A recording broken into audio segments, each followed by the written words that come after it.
All right. Hope everybody's doing well. I am joined today with a great guest, Lauren Hooks of Get to the Root Counseling. She hails from California by way of Phoenix, Arizona. Lauren, how you doing today? I'm doing well, doing well. Thank you. Man, we're so glad that you're here to join us and share your wisdom as it relates to your profession, counseling. You're obviously a licensed counselor here in the state of Arizona. And real quick before we start, are there any things that have been hot on your mind in terms of what's going on in society, things that you're seeing a lot of, things that just are resonating with you right now? Yeah, man. Obviously the pandemic is huge, right? And it's been going on for a long time. But I think what we've realized in the midst of that is that people struggle with mental health more than they realize. And when you are stuck and isolated, it's affecting you. And I think I mentioned this to you the other day that what I more recently I've really noticed and found really, man, it breaks my heart, is that it's affecting our teenagers more than you'd ever know, the young adult population. Yeah. And so I've seen that in my practice and picking that up and just, high school, college, that life, those couple of years that are transformative, have not been the same the way you and I may have experienced it prior to the pandemic, and so it's hitting them pretty hard too.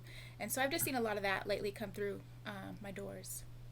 Yeah, that's interesting that you mentioned that. And I want to definitely earmark that and go back to that later in Yeah. the podcast because yeah, the pandemic has obviously done a lot in terms of causing us to transition, causing us to become aware of different things that have created a groundswell, in our society. The name of your company is called Get to the Root Counseling. Talk to us about why you chose that name, Mm. what that name means to you. Yeah, man. I'll tell you, so, it's always been a dream of mine to have my private practice. Never knew when it was going to start. I was really content where I was at. But there was probably November of 2020, if I remember correctly. Um, like God kind of put that on my heart. And so I didn't have any intention. I wrote it down. I had a scripture, and I jotted it down. And when I really think about that, when I think about my approach to counseling and why I do what I do, to me, it is about getting to the root. I think that you can come in and I can listen to you all day and you pay me and we'll be great. But if I don't help you pull up some of these roots that are causing you to could do the same thing over and over and over, you're going to keep bumping your head, right? And so for me, I think it's about finding the root, healing the root, pulling that up, and then learning how not to fall back into the same habits and patterns. And so I feel like it's a core of the way I think and function and practice, but I also feel like it's God given. So I think it's a little bit of both. I love it. I love it.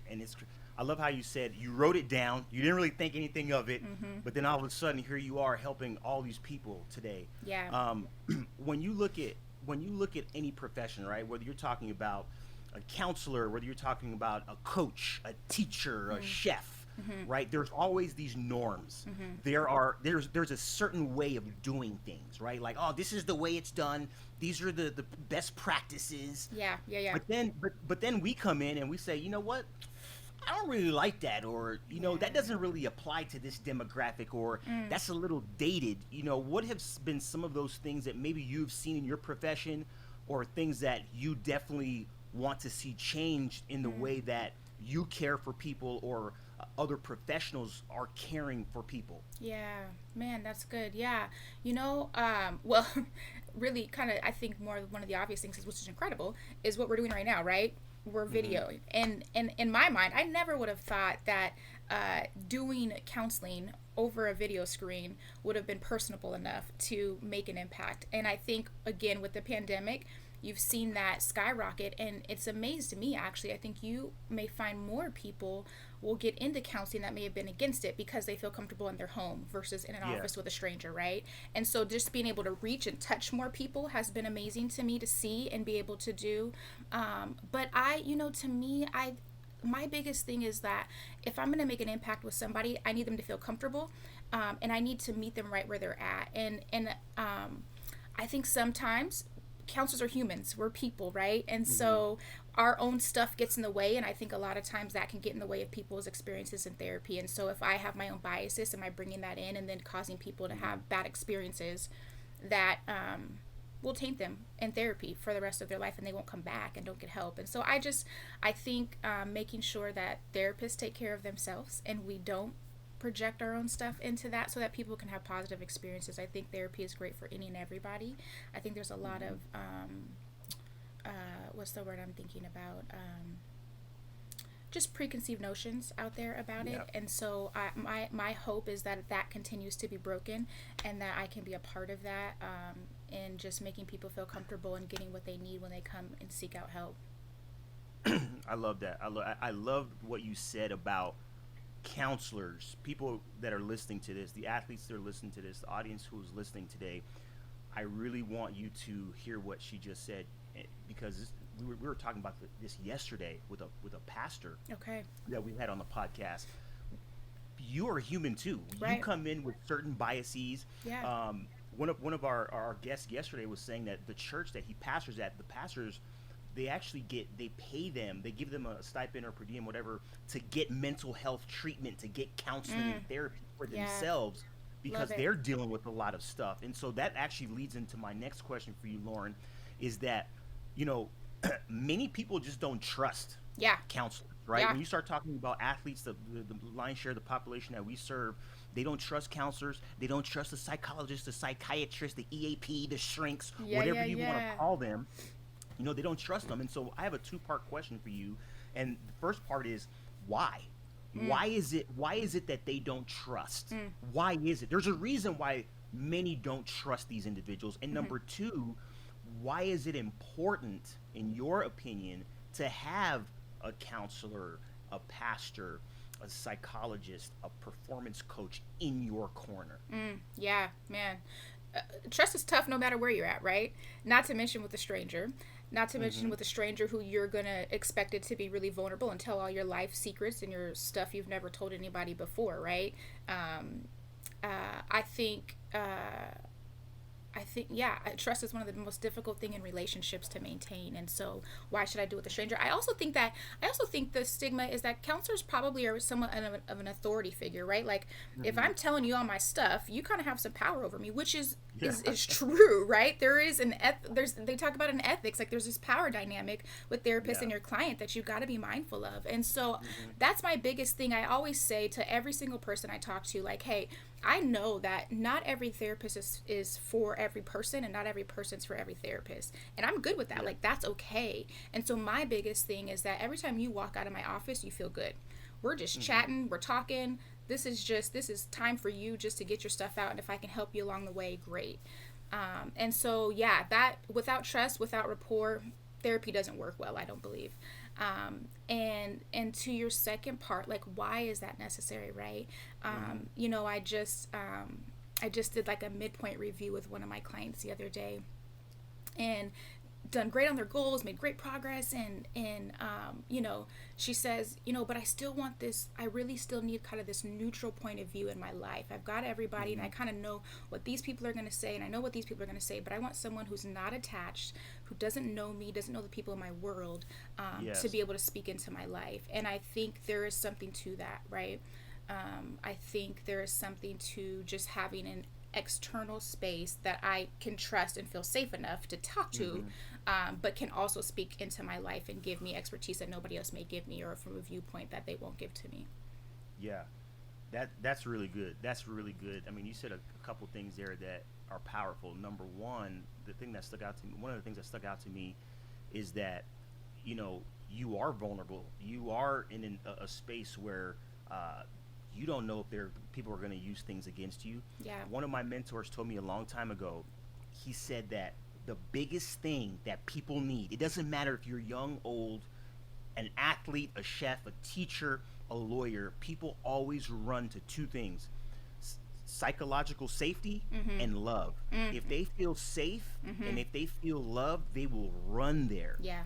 And so you hit it on the head when you start talking about trust. Trust is hard. Yeah. Trust takes time. Trust is it's a process for a lot of people. And then you also said that, hey, sometimes I just need a neutral viewpoint to step outside. I deal with a lot of athletes right now who they don't trust the teams that they're working on, Right. or working for. They need an outside voice. Right. And so I think that there's something powerful to that, and I hope that people listening to this, pick up on that it is important to get an outside view, an outside lens, if you will. In terms of, there's so much that I have. So when you start looking at mental health, Yeah. right, that is a term that has been thrown around a lot lately. Yeah. Whether you're talking about Antonio Brown, Ben Simmons, Simone Biles, like, oh, mental health. Oh, she has mental health.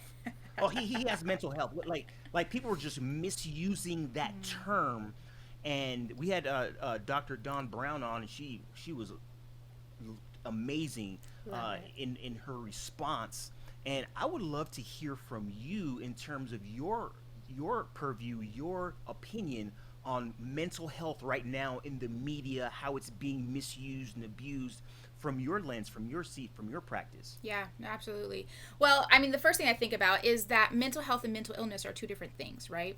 And I think a lot of times it gets kind of lump summed into this big, giant thing that we call mental health. And so mental illness can fall under the mental health category, but we all struggle with mental health, or we're either struggling with it, we're maintaining it, or we're excelling in it, right? And so there's this spectrum that we live in. Mental illness, not everybody has. There's more of a stigma around that, right? I have an actual diagnosis, and I'm navigating that. I may take medication, I may not. And so I think that those are two things that just get overlapped and not understood. And I think that's not done well right now in the media and social media in the world. But then the other side of that is that, yeah, people deal with life. You talk about athletes, right? Where, AB and all of that stuff that's out there. Yeah, like, we've got life. And so what we also don't understand is people have experienced trauma, and trauma makes you function a certain way when it's untreated. And so I think that people have just thrown that out there, not understanding the context. There's so much context and layers that come with that when we think about our mental health and how do we navigate that and what we're doing. And sometimes I think it's just easy to throw that on there and say people are, crazy. I hate the word crazy, but that's what's thrown out there, right? And so he's crazy, whatever, and just put him in a box and not really understand the context of what he's dealing with, or what may look a little different to you may be normal to me, and that's okay, right? And normalizing that not everyone handles life the same, but that doesn't necessarily mean they're in a terrible space. Maybe they need a little bit of help, but it's that judging the book by its cover, I think, kind of a deal that happens oftentimes. Yeah, I don't know if I answered that question exactly. No, you did. No, you did. You did. It is. Your answer was identical to the one that we just heard on a previous podcast. Yeah. And I love that there's congruence, and there's congruency in the field, because it's so important. And I hope that people are listening to this. It's like you said it, right? We hear that word all the time. I had a player one time. He told me, he goes, Josiah, I never used to trust psychologists, because back in my country, he goes, those were for the crazy people. Right. And we always use that word. I've used it before. I'm like, that dude crazy, man. Yeah. She crazy. You know what I'm saying? It's a word of convenience that we use, right? Like, that dude is crazy. He just took his shirt off and is, hyping up the crowd, like, during a game. Like, he's crazy. She's crazy, right? I want to go off-road for a second. Okay. Because this is something that I believe is near and dear to your heart, and this is something that's come up a lot when it comes to identity, right? Purpose, identity, who am I? You said something a few minutes ago that I want to hit on. People love putting other people in a box. She looks like this. He looks like that. He acts like this. She reacts like that, right? And one of those things that has been a touchstone, a pain point for many people, has been this issue of race, right? Of identity, like who am I? How do I belong? How do I fit in? Do I pass? Am I dark enough? Am I too dark? Am I white enough? Am I too white? And one of the things that has happened, in our society, is there's this thing with race, right? And there's been there was a coach that was just hired for the Miami Dolphins, and we're in the middle of hiring season, right, with the NFL, and there's been this groundswell reaction. Hey, how come black coaches haven't been hired? Yep. And then McDaniel, I believe his last name is, comes onto the scene. He doesn't necessarily look black, Mm-hmm. but his father is black, Mm-hmm. right? And they are crucifying this dude on Twitter. You know what I'm Yeah. saying? Like, yo, man, this dude is, you know, he's not, he's passing, he's this, he's that. He can't Mm-hmm. identify. He's saying his mom dealt with racism and she's white. His dad's black. You know, and there's this huge thing, right? Yeah. And what I want for you as a mental health professional, my children are mixed, Yeah. right? My children are mixed race. My children have anything from Nigerian to white to Iroquois. You know what I'm saying? Yeah. Like that's those are my kids, Yeah. and I know that you have your personal story and background. Why? Let me ask you. Let me ask it this way: why is it so important for us to celebrate culture, celebrate Mm. backgrounds, and what are some of the things that we should keep in mind when it comes to categorizing people? Yeah. I Yeah. know it's loaded. It's man. It's I heavy. know it's loaded. It's heavy, but it's real. And I tell you, again, going back to, my name is Get to the Root Counseling, right? So I do it without even thinking, but I'm a family systems therapist. I want to know Hmm. about the family, the systems, and where you come from. And so I will tell you, I don't even know how many people on my current caseload, just my current caseload, you Hmm. go back to the root of where you come from and why you've functioned the way you function today. And it's the core of it is going to be identity and how I value myself. And I'll tell you, Hmm. race and culture, and societal view of how people have viewed me based on that is probably, I don't know, I'm not good with percentages. I'm going to say 80%, 85%, something like that Hmm. of my caseload. And so, yeah, I know my own personal experience. So I'm biracial as well, and I know what it was like for me to even figure out, because people, you walk out and they see your exterior and they judge Hmm. immediately based off of that, right? Know nothing about you, and so then internally you're going to begin to function that way too, unless someone is teaching you otherwise, like you're saying, to celebrate culture, to celebrate the Hmm. differences, to do that from young, right? And that just Yeah. becomes the norm, versus the norm being that you're supposed to be in a box. When you take your standardized test, I remember Hmm. at one point there was no other, there was no Yeah. mix, there was no none of that, right? It was like you had to pick. I was Yeah. so crucial for me, I had to pick Yeah. one, and I was like, I don't know.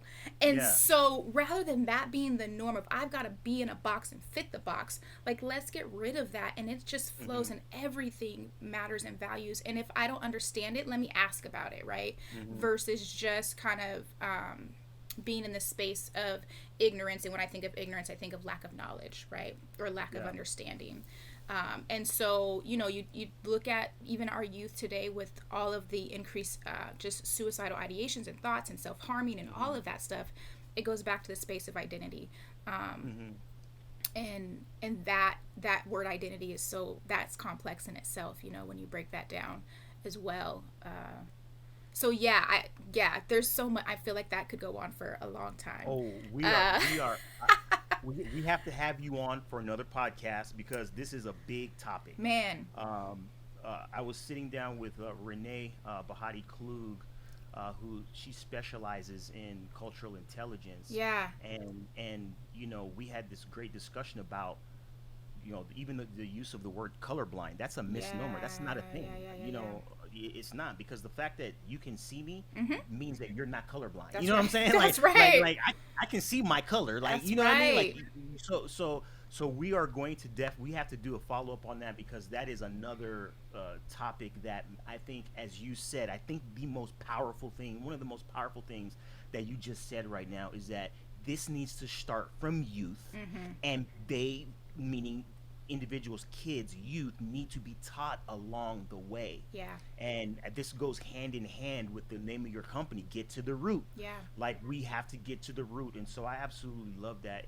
In terms of the next question I have for you, so once again, this is Josiah Gano of the All Things Performance podcast, joined with Lauren Hooks here today, just talking about all things counseling, performance, identity, and within her practice and her purview. So thank you for joining us again. My next question is, what are you seeing right now in terms of some of the differences, right? I know that we're still actually in a pandemic. You Yeah. have political and social, issues. You have all of these different things that our country, our world is dealing with within these last 3 years. Yeah. What are some of the big things that you've seen as it relates to males and females, Okay. as it relates to this time in human history? Yeah. I definitely, gosh, a lot of depression. I think people that probably never even thought they were struggling with that have struggled with that. Increase in anxiety and social anxiety, right? Especially as people start to enter back into trying to, come outside of the house. What does that look like? And that has been a stressor for a lot of people. A lot of work burnout, a lot of job dissatisfaction, I think. And what I've heard too is just the companies kind of are not communicating, not keeping up, not taking care of their people, not providing enough opportunities for self-care, and so everybody is just they don't want to be there, right? And so I think the job market space has been an interesting space, and then just a lot of relationship struggle within the family and or friendships, whatever that looks like. But again, I think because there's been this huge space of disconnection in so many ways, whether it's in the home or outside of the home through over the past couple of years, I think it's causing a lot of big strain on relationships and how do I function and what does this look like, and how do we navigate that. So those are probably the top three if I were to just shoot off the top of my head. Have you seen any differences within like how males have responded, how females have responded, youth? I know that one of the studies that came out during the pandemic, it was one with introverts, extroverts, and how extroverts really suffered. Yeah. And introverts actually flourished. A lot of them flourished. Yeah. Have you seen any differences between the two genders, or what have you seen in that regard? That's an incredible point. Yeah, that was probably a couple of weeks ago I thought about that. After a meeting with a client, I thought about, I really felt for the extroverts in the world because it has been a struggle, and I think also what I had a couple the other day that I was talking to, and now, they were like, I had no problem being social prior to, but now I have no desire to even go out. And so am I really an extrovert? What is this? And so there's this confusion space. Maybe I like being in the house. And so I think it's also in that sense created this space for really some self-awareness and reflection and really who am I and what do I really like? And was I doing this for other people? Was I doing it because it really filled me up? Right. But yeah, men and women, I'll tell you, so in all honesty, I really private practice wise, I didn't open my doors until May of 2021, and so prior to that I was in residential treatment. But from that, what I've seen, I have been amazed and actually blessed because I really have a special heart a special place in my heart for men and mental health. And I have had a decent amount of men reach out and say, hey, this is the first time I'm doing this, but I need to do this. I same thing I've heard. I haven't wanted to do this. It's been, therapy hasn't been for me. But I don't know what else to do right now. I need somebody to talk to, right? And so I have been amazed and blessed just by them and their vulnerability and space of, yeah, man, I think I might be struggling with depression, or I don't know what this looks like. And it's just the heaviness of the responsibility that they carry. So that has been a great experience for me to be a part of, as well as I mentioned to you, the youth I think has been really heavy as well, and just the space of how many of our youth are actually thinking about killing themselves on a regular basis. That's crazy. That's crazy. I mean, when you start talking about men and mental health, I think traditionally, we are the harbingers of responsibility. We have to keep it all, buttoned up, keep your head up, keep it all suppressed, and just march ahead. You know what I'm saying? Don't show no emotions. Don't show that you're soft. You know what I'm saying? Oh, it's soft. You know what I mean? And we are starting to see a lot of athletes come out and say, nah, man, like, I'm not good right now. And and everybody has their own opinions. I'd like for you to speak on, because one of the things I'm passionate about is compartmentalization. Okay. And how that's not a thing. That's not a long-term. That's not a long-term road for success. Short term, you know what I'm saying? I can compartmentalize and shut it all off and hit these free throws, send a game into overtime and win the game, go to playoffs. You know what I'm saying? Yeah. But in terms of long term, I'd love for you to talk about what your thoughts are. I'd love to hear your thoughts on compartmentalization because a lot of athletes they do that and they think that they're good. Yeah, man, that's great. I think there are, I think there can be benefits to that, just like you talked about with the free throw and right, get me through. So there's Hmm. surviving, right? There's got to be moments where we have to go in, do the job, get it done, and then come back out. The hard part is if I become an expert at compartmentalizing, I don't even know how to turn it off. I become so good at it that I Mm. don't even realize that I'm doing what I'm doing because this is how I survive and this is how I become the best at whatever it is that I'm doing. And so, what I also know is that we all have limits, right?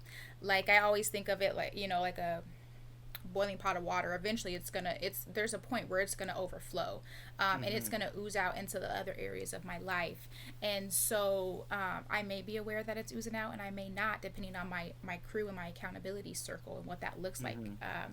But yeah, I think at some point your boxes of compartmentalizing are going to overflow, and they're going to start to affect the other areas of your life, um, negatively, right? And Hmm. so, I think it's about when I turn the switch off, I get home, and do I process what's in that box, and have I processed what's in this box, and Hmm. do are my boxes doing okay if I'm going to function that way, One of the things that both you and Dr. Brown said was that athletes at a young age, rather, they get really used to and accustomed to practicing how to compartmentalize, and like you said, they have a hard time Yeah. shutting it off. And so, I just think that that's really powerful. When it relates to hitting the Mm-hmm. reset button, because life can get Mm-hmm. chaotic. What are some of the best practices that you would recommend for us uh, in terms of winding down, in terms of hitting a reset button? Are there any routines that you do that you have suggested or prescribed for people? How can we hit the reset button at the end of Yeah. the day? Yeah, I think, you said routine, right? I think routines are huge and important. I think even if it's 5 minutes, something that you consistently do every morning, consistently do every night, right?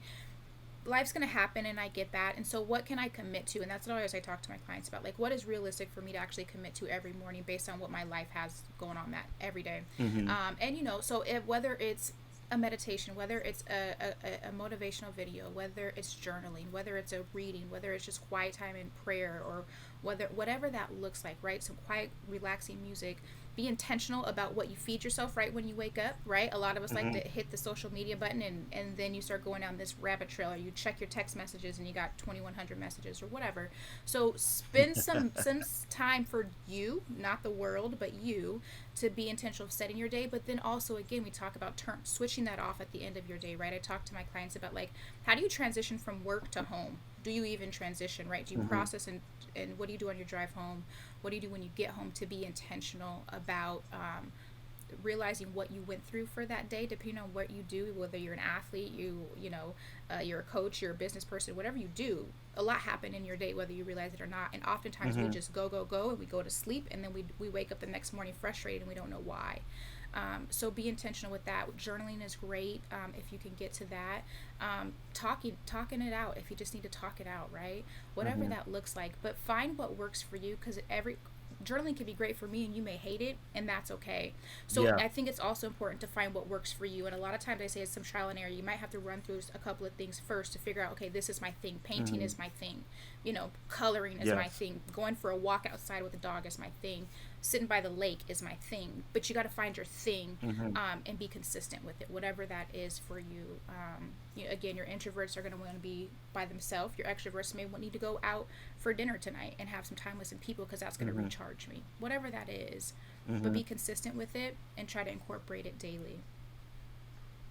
That's good. That's good. And so what I'm hearing is find something, whether it's through trial and error, find something, be consistent, and make time Yeah. for you. You have to make time for you.